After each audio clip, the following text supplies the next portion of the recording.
Сегодня день рождения Челны ТВ. Самой первой городской телекомпании исполнился 21 год. Поэтому сегодня установили своеобразный дресс-код здесь у нас. Кто оказался в тренде, расскажет Альбина Минибаева.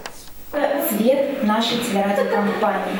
Сегодня мы все в синем цвете. Редакция тематических программ сегодня была вся в голубом. Гульшат Гатина, ведущая программы «Будь здоров», этот цвет использовала при декоре кабинета.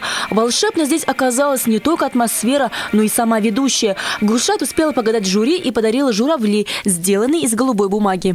Также я нашла у себя дома все, что имеет голубой оттенок, голубой цвет. Это сережки, тени, платья, какие-то палантины.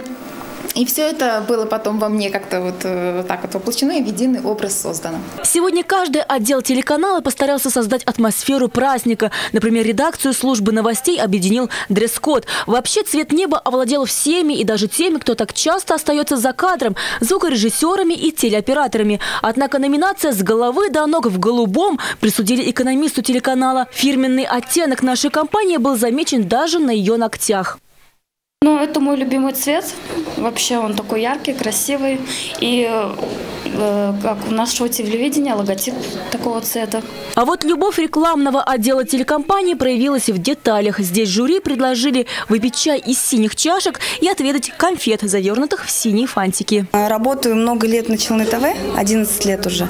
И как бы это мне дорого очень. Это все как бы мое, я считаю, да. Подошли к этому конкурсу, к этому празднику действительно креативно, да. У нас есть и изделия из оригами, есть накрытый чайный стол в голубом таком цвете.